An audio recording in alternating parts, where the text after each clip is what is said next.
السلام علیکم ورحمۃ اللہ۔ الحمدللہ وحدہ والصلاۃ والسلام علی من لا نبی بعدہ۔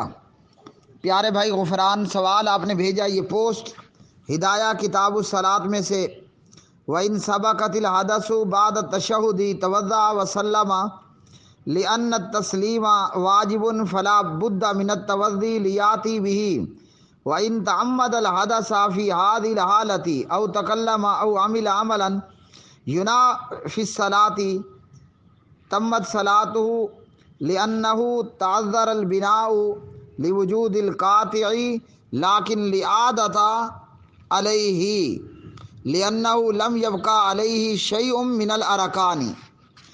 ہدایہ کتاب الصلاۃ کے اندر یہ بتایا گیا، فقہ حنفی کہ ایک مشہور عام کتاب ہدایہ، جس کے متعلق کہا گیا کہ ہدایہ قرآن پاک کی طرح ہے، جبکہ یہ بات درست نہیں ہے۔ اگر کسی بندے کو تشہد پڑھ لینے کے بعد حدث ہو جاتا ہے، حالت نماز میں تشہد پڑھ لینے کے بعد اگر اسے حدث ہو گیا، تشہد کیا ہے؟ عبدہ و رسول تک پڑھنا، التحیات للہ سے عبدہ و رسول تک پڑھ لینا، یہ تشہد ہے۔ اگر کسی بندے کو تشہد کے بعد حدث واقع ہو جائے، حدث کیا ہے؟ حدث کا ایک معنی یہ ہے کہ ہوا خارج ہونا، ہوا کا بے آواز خارج ہونا، پھوسی ہم اپنی لینگویج میں کہتے ہیں، اور ہوا کا خارج ہونا بآواز بلند، پڑ مارنا، یا حدث خلاف نماز کوئی حرکت۔ اگر کسی بندے کو حدث ہو جائے تشہد کے بعد، تو ایسا شخص وضو کرے گا اور پھر سلام پھیر لے گا، کیونکہ سلام جو ہے وہ واجب ہے اور ضروری ہے ایسے شخص کے لیے کہ وہ ایسا کرے۔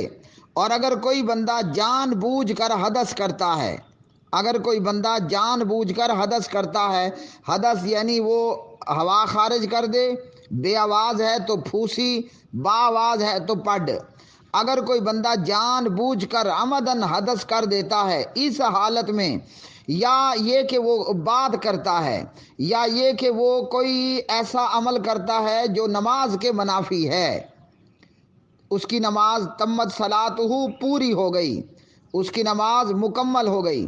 حدث کا معنی کیا بیان کیا؟ ہوا کا خارج کرنا یا ہونا۔ ہوا بے آواز ہے یعنی پخانے کی جگہ سے ہوا کا نکلنا۔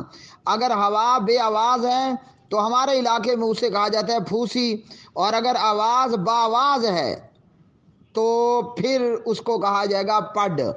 اگر کوئی بندہ اسی حالت میں پڑ مار دے یا پھوسی کر دے یا بات چیت کرنا شروع کر دے یا کوئی ایسا عمل کرے جو منافی نماز کے ہے، نماز کے منافی ہے، نماز اس کی پوری ہو جائے گی، کیونکہ دوبارہ نئے سرے سے نماز کا پڑھنا وہ مشکل ہے اور وہ جو ہے ایک عذر ہے، اور اس کے اوپر نماز کا واپس لوٹانا نہیں ہوگا۔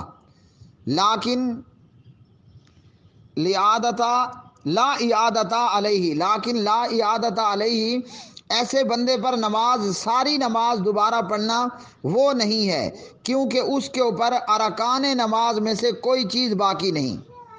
یہ ہے ہدایہ، اور یہ ہے ہدایہ کتاب الصلاۃ، اور یہ ہے کہ جسے کہا جاتا ہے ہدایہ قرآن پاک کی طرح ہے، جبکہ ایسا نہیں ہے، اور یہ ہے ہدایہ جسے کہا جاتا ہے فقہ حنفی ہے، اور یہ ہے ہدایہ جسے کہا جاتا ہے کہ قرآن و سنت کا نچوڑ ہے یا قرآن و سنت کا شربت کہہ لیں، جبکہ ایسا نہیں ہے۔ میرے بھائی، ہدایہ کتاب الصلاۃ میں موجود یہ عبارت ایک بھی بات اس میں درست نہیں ہے۔ جواب ہوگا انشاءاللہ کتاب و سنت کی روشنی میں۔ ان لوگوں کے لیے لمحہ فکریہ ہے جو لوگوں کو اس بات کی کوشش میں لگے رہتے ہیں کہ آؤ فقہ حنفی کے مقلد بن جاؤ، اپنے آپ کو دیوبندی بنا لو، اپنے آپ کو بریلوی بنا لو، اپنے آپ کو امام کا اور فقہ کا مقلد بنا لو۔ ہدایہ کتاب الصلاۃ کی اس عبارت نے یہ بتایا، اگر کسی سے بغیر ارادے کے تشہد کے بعد حدث ہو جائے، وہ وضو کر کے سلام پھیر لے، کیونکہ اس کے اوپر کوئی چیز ارکان نماز میں سے باقی نہیں تھی، اور یہ کہ وہ اپنی نماز دوبارہ نئے سرے سے نہیں پڑھے گا، لیکن لا اعادت علیہ، وہ ساری نماز واپس نہیں پڑھے گا۔ اور اگر وہ جان بوجھ کر پڑھ پھوسی لگا دے یا بات چیت کر لے یا نماز کے منافی کوئی عمل کر لے تو اس کی نماز پوری ہو جائے گی جب وہ جان بوجھ کر حدث کرے۔ خود سے حدث ہوا تو وضو کرے اور سلام پھیر لے، جان بوجھ کے حدث کیا، پڑھ پھوسی لگائی، بات چیت کی، خلاف نماز عمل کیا، تو کہتا ہے کہ تمت صلاتہ، اس کی نماز پوری ہو گئی، جبکہ اس کی پوری نماز کا سوسائڈ ہو گیا۔ حقیقت کیا ہے؟ نماز پوری کی پوری ختم ہو گئی۔ میرے بھائیوں بہنوں، نعوذ باللہ، یہ نماز ہے، یہ کوئی ڈرامہ تو نہیں ہے، یہ نماز ہے، یہ کوئی لکی رانی تو نہیں ہے نا، نماز ہے۔ تو بھائیو، ایسا کوئی کام خود سے آپ نے کیا یا کوئی انجانے میں نمازی سے ایسا کام ہو گیا کہ اس کی ہوا خارج ہو گئی یا وہ بولنا شروع ہو گیا یا نماز کے منافی اس نے عمل کر لیا، تو اس کی نماز جاتی رہے گی۔ اب وہ نئے سرے سے نماز پڑھے گا۔ نماز میں پڑھ پھوسی اور بات چیت کرنے والا، پڑھ پھوسی لگانے والا، کیوں؟ اس لیے کہ یہ جو سلام کا پھیرنا ہے یہ نماز کے ارکان میں سے ہے۔ سلام کا پھیرنا نماز کے ارکان میں سے ہے۔ میرے سامنے عالم عرب کے ممتاز اور مقبول عالم دین محمد صبی بن حسن حلاق کی مترجم ہے اللباب فی فقہ سنتی والکتاب، جس کا ترجمہ کیا مولانا عمر فاروق بن عبدالعزیز السعیدی حافظہ اللہ تعالی نے، اور یہ محمد صبی بن حسن حلاق رحمہ اللہ فوت ہو چکے۔ تو یہاں وہ نبی پاک علیہ السلام کی حدیث لے کر آئے، کہاں؟ اللباب فی فقہ سنتی والکتاب۔ حدیث کیا ہے؟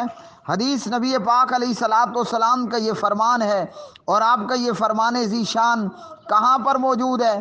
سنن ابی داود کے اندر یہ فرمان نبی پاک علیہ الصلوۃ والسلام کا موجود ہے۔ مفتاح الصلاۃ الطہور، نماز کی کنجی وہ وضو ہے، مطلب طہارت ہے۔ اگر طہارت نہیں ہے تو نماز بھی کوئی نہیں ہے، اور یہ ساری دنیا جانتی ہے کہ پڑھ پھوسی لگانا یہ طہارت کے منافی ہے۔ ہوا خارج ہونے سے، پڑھ پھوسی چھوڑ دینے سے بندے کی طہارت ختم ہو جاتی ہے۔ تو امام کائنات، امام مسجد نبوی اور امام مسجد اقصیٰ جناب محمد الرسول اللہ صلی اللہ علیہ وسلم نے بتایا اور فرمایا مفتاح الصلاۃ الطہور، نماز کی کنجی جو ہے وہ وضو ہے۔ اگر وضو ختم تو نماز آپ کی گئی۔ نماز پڑھ رہے تھے اور یہ کنجی آپ سے گر گئی، آپ نے پڑھ لگایا، پھوسی لگائی، نماز آپ کی جاتی رہے گی۔ اور فرمایا وَتَحْرِيمُهَا التَّكْبِيرُ، نماز کی تحریم، اس کی ابتدا وہ اللہ اکبر ہے۔ اللہ اکبر سے بندہ نماز میں داخل ہو جاتا ہے۔ وَتَحْلِيلُهَا التَّسْلِيمُ، اور اس کی تحلیل یعنی اس کی انتہا وہ ہے السلام علیکم ورحمۃ اللہ، السلام علیکم ورحمۃ اللہ۔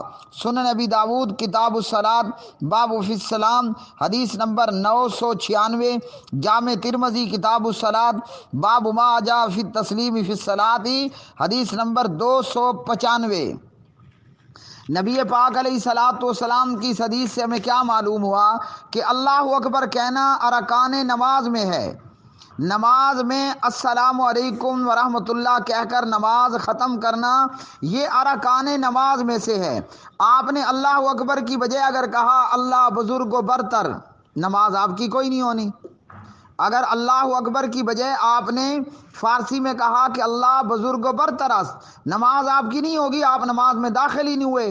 اگر آپ نے نماز کی انتہا میں السلام علیکم ورحمۃ اللہ کہنے کی بجائے کلام کر لیا، خلاف نماز حرکت کر لی، یا سلام پھیرنے کی بجائے آپ نے پڑھ لگا دیا یا آپ نے پھوسی لگا دی، نماز کی وہ رکعتیں آپ کی ڈسمس ہو گئیں۔ جو رکعتیں آپ پڑھ رہے تھے ان رکعتوں کا سوسائڈ ہو گیا، وہ رکعتیں ضائع ہو گئیں۔ نئے سرے سے وضو کرنا ہوگا، اللہ اکبر سے نئے سرے سے ان رکعتوں کو دوبارہ پڑھنا ہوگا۔ تو معلوم ہوا فقہ حنفی اور ہدایہ یہ کتاب و سنت کا نچوڑ نہیں ہے، آپ اسے کہہ لیں تو کرتمے کا نچوڑ کہہ لو، ورنہ کہ یہ کتاب و سنت کا نچوڑ نہیں ہے۔ محمد الرسول اللہ صلی اللہ علیہ وسلم فرما رہے ہیں مفتاح الصلاۃ الطہور و تحریمها التکبیر و تحلیلها التسلیم۔ تو بات محمد الرسول اللہ صلی اللہ علیہ وسلم کی جب ہم لیں گے تو فقہ حنفی کی اس عبارت کو اللہ حافظ کہنا ہوگا، خیر بات کہنا ہوگا، چھوڑنا ہوگا۔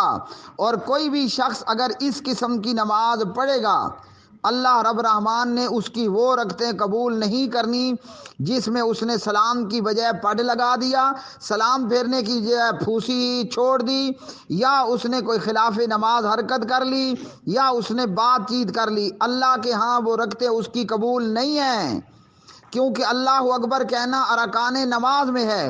نماز میں سلام پھیرنا، سلام کہنا، یہ اللہ اکبر، ہاں جی، یہ اللہ اکبر کی طرح نماز کا رکن ہے، ارکان نماز میں سے ہے، نماز نہیں ہوگی۔ بھائیوں بہنوں، اپنی نمازوں کی فکر کرو، اپنی نمازوں کی فکر کرو۔ اللہ نے نماز جعفری، نماز حنفی، نماز چشتی، نماز قادری، قسم پاک رب رحمان کی، اللہ نے یہ نمازیں قبول نہیں کرنی۔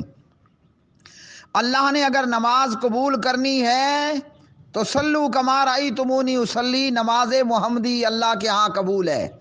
کوئی کلمہ پڑھنے کے بعد، کوئی نبی رحمت صلی اللہ علیہ وسلم کی بعثت کے بعد اگر نماز موسوی پڑھ کر بھی گیا، نماز عیسوی پڑھ کر بھی گیا، میں قسم کھا کر کہتا ہوں کعبے کے رب کی، اللہ نے اس سے نماز موسوی قبول نہیں کرنی، اللہ نے اس سے نماز عیسوی قبول نہیں کرنی۔ کجا یہ کہ اللہ اس سے جعفری اور حنفی نماز قبول کر لے گا، کجا یہ کہ وہ ایسی نماز پڑھ کر آیا ہو کہ سلام پھیرنے کی بجائے وہ پٹ لگا دیتا ہے، سلام پھیرنے کی بجائے وہ پھوسی نکال دیتا ہے، سلام پھیرنے کی بجائے وہ بولنا شروع کر دیتا ہے، سلام پھیرنے کی بجائے وہ خلاف نماز حرکت کرنا شروع کر دیتا ہے، اور اس پر ظلم، اور ظلم یہ کہ یہ دعویٰ کرنا کہ یہ فقہ حنفی قرآن و سنت کا نچوڑ ہے، اس پر یہ دعویٰ کرنا کہ ہدایہ قرآن کی طرح ہے۔